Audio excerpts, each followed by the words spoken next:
Today we're going to talk about how to actually work with magic. What do you actually do? What is the practice of it? If you decide to pursue occultism, if we can even call it that, or if you want to identify as an occultist or a wizard or a sorcerer or some sort of practitioner of spirituality in any way, shape or form, what do you actually do? My name is Ricardo, and I've been studying and practicing the occult for the past 5 years.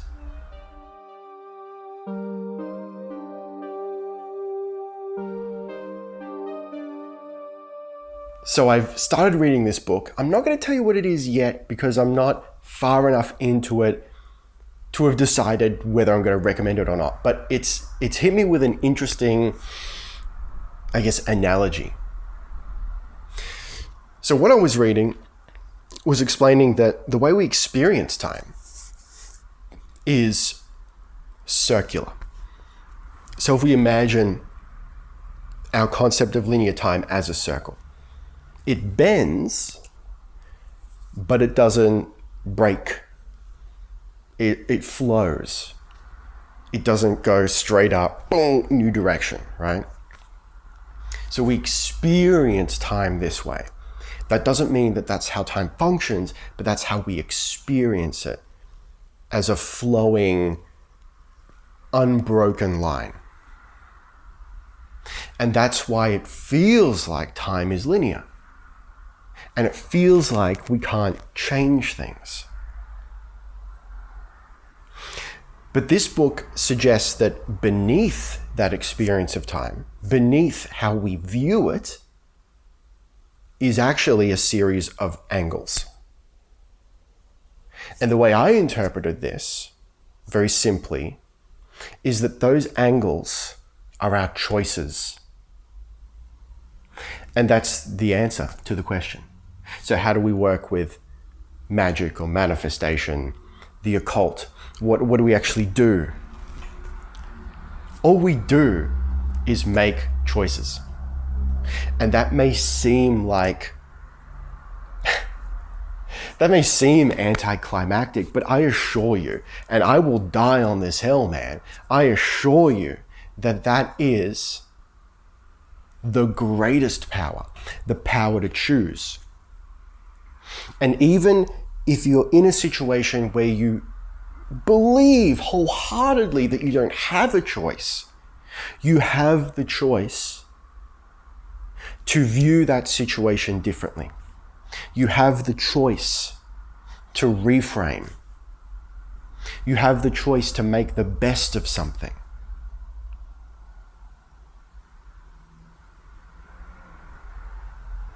I promise you, as someone who's been through the shit, there is always a choice. And that choice is everything.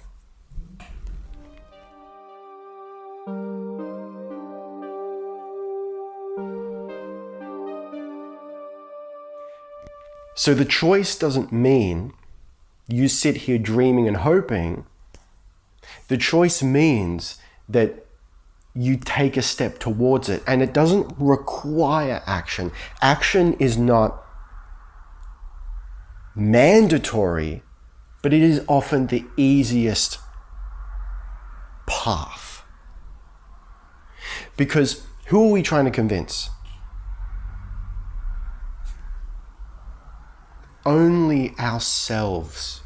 So if we talk about pure modern manifestation, so manifestation in the way that it has been popularized in the mainstream,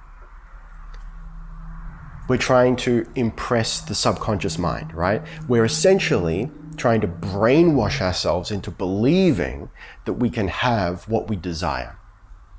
And when that process is successful, we will be given what we desire. So who are we trying to convince? No one but ourselves. So when we sit here worrying about judgment, or do I deserve this, or is God gonna peer into my deep, dark, depraved little thoughts and smite me down or say, no, you can't have that because you were mean to someone 5 years ago. The only person you have to convince is yourself. So in that, we often find it easier to convince ourselves when we take action, right? So if you want to be fit, but you've never gone for a run, you've never been to the gym, you don't exercise at all, I'm telling you that if your conviction is strong enough, that you can become fit without exercising. But is your conviction that strong? Or is there still a voice in the back of your mind going, yeah, but dude, you never leave the house. You haven't sweated in a decade, you know? You haven't lifted anything heavier than a glass since you were in school or something, you know? If that's still in there, eroding away at your desire, it's only you that has to be convinced.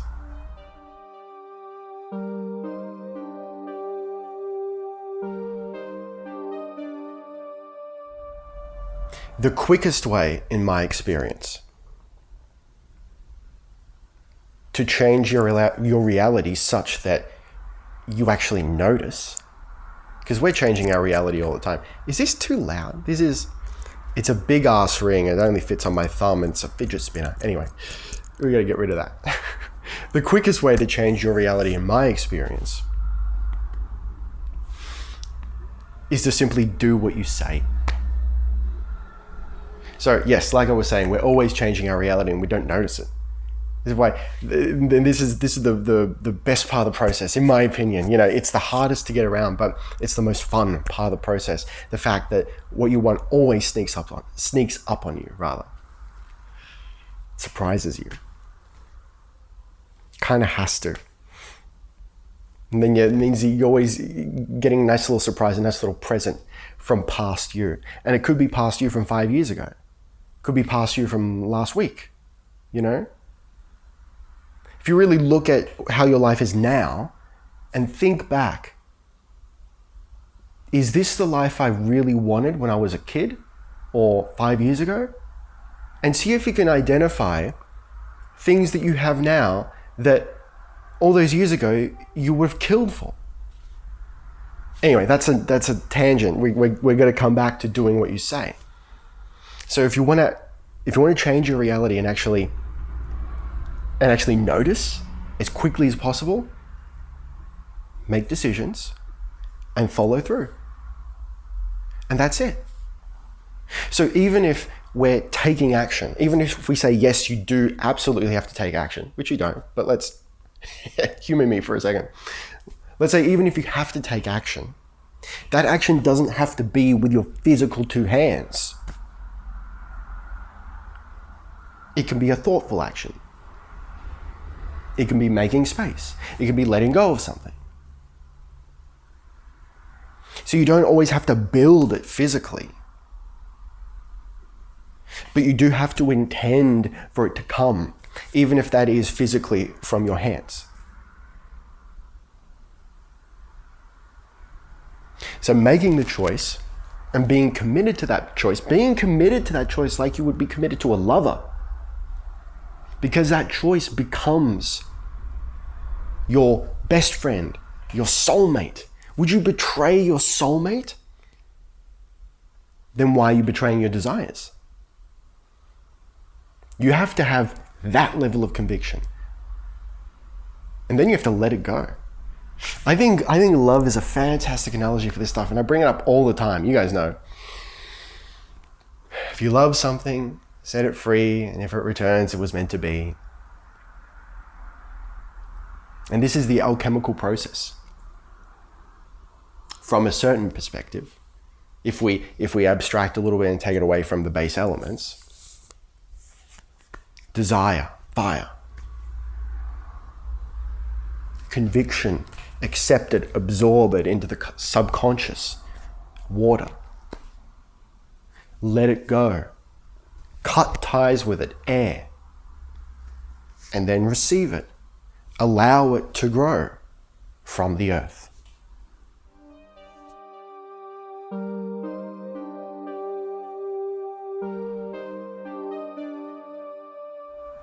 So, how do you actually cast spells? By making choices. It's as simple as that. And when you realize that you always have a choice, one way or the other, it may not be the choice that you expect, it may not be the choice that you want right now, but it is a choice, it is a way out. And you start to take little steps and make little choices that lead you to bigger choices, and you follow through on every single one. Well, now you're someone who's in control of your reality. And that in and of itself is a huge choice. You can think of it like a cup. And the more you fill that cup of choice, the more evidence you have that you are someone who is in control, who can make choices and receive results out of it. And then you don't have to worry so much about the nitty-gritty little details. You're out here making sweeping changes. I choose this, I choose that. And you might have a moment where you go, 6 months ago, this would have been impossible to me.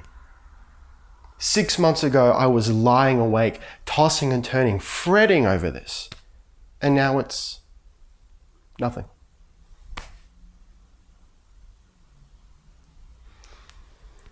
And man, I gotta say, that's where the fun begins.